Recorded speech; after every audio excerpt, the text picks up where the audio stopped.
Que répondre à un client qui vous sollicite sur une prestation, un service qui n'est pas exactement dans votre cible, dans votre cœur de métier et dans les réponses que vous avez envie d'apporter? C'est la question du jour et elle est essentielle à préparer en amont pour ne pas être pris de court et ne pas vous retrouver dans des situations où vous dites oui et finalement vous êtes frustré, ou bien où vous dites non mais vous êtes oppressé parce que vous avez l'impression d'avoir perdu quelque chose.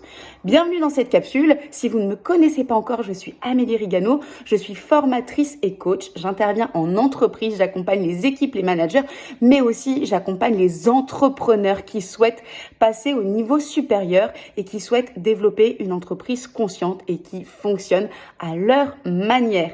Et là, on touche à quelque chose d'essentiel parce que dire non à un client ou différer une demande, dire que c'est pas exactement ce que vous proposez, ça peut faire mal, ça peut faire peur parce qu'il y a toujours cette appréhension du manque, de la perte du client, de dire non alors qu'on a envie de dire oui parce qu'on a besoin de chiffre d'affaires et de clients. Et donc là, on est dans quelque chose qui peut vraiment vous tirailler.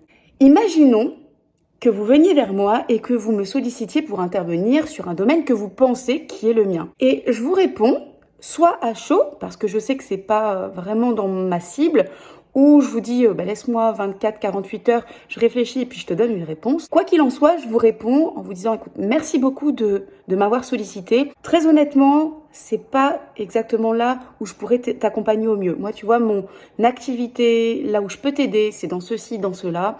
Là, je pense pas que je sois la personne la plus indiquée pour toi et pour t'aider.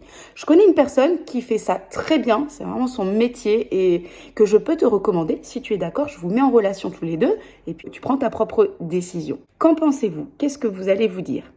Est-ce que vous pensez que là, Amélie a perdu toute votre confiance, crédibilité à vos yeux, etc. Je suis pas certaine. Je pense que vous allez apprécier le fait que je sois honnête et que je vous dise que c'est pas mon domaine de prédilection. Et puis, pour moi, c'est important de resituer aussi ce sur quoi je suis mieux à même de vous aider. Le fait de vous mettre en relation avec une autre personne ou de vous orienter dans la mesure du possible peut aussi vous donner des pistes et finalement orienter votre recherche vers autre chose. Et je vous laisse en même temps très autonome dans votre recherche. Il est important lorsque vous allez réfléchir et orienter votre réponse d'écouter une sorte de baromètre interne entre le oui et le non. Alors, très souvent, ça va être un oui franc parce que c'est vraiment votre domaine d'intervention, c'est votre métier, c'est ce que vous aimez, c'est ce que vous êtes animé de l'intérieur pour faire, pour produire, pour faire grandir vos clients. Et parfois, il y a ce balancier, ce tiraillement entre un pourquoi pas et en même temps, c'est pas trop ce que je fais. C'est pas ce sur quoi je suis à l'aise, c'est pas ce que j'aime faire, ce qui m'anime. Je vais vous dire en toute honnêteté, le jour où j'ai répondu oui, alors que intérieurement et même sur le papier, c'était plutôt non, ça n'a pas été un succès. Et à l'issue de cet accompagnement, la leçon que j'en ai tirée, c'est de ne plus dire oui, alors que vraiment je pense que c'est non.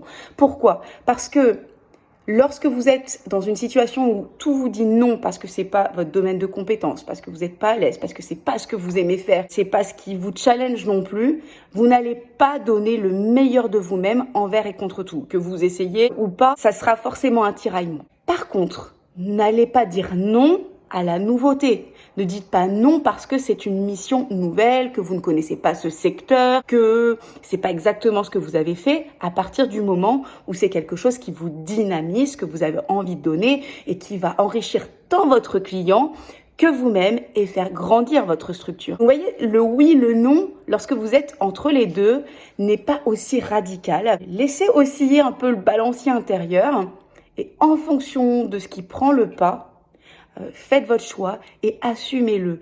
Non seulement vous gagnerez en confiance, en crédibilité auprès de vos prospects, de vos clients, de vos contacts, mais aussi vous gagnerez en confiance en vous parce que vous alignerez votre activité véritablement à qui vous êtes.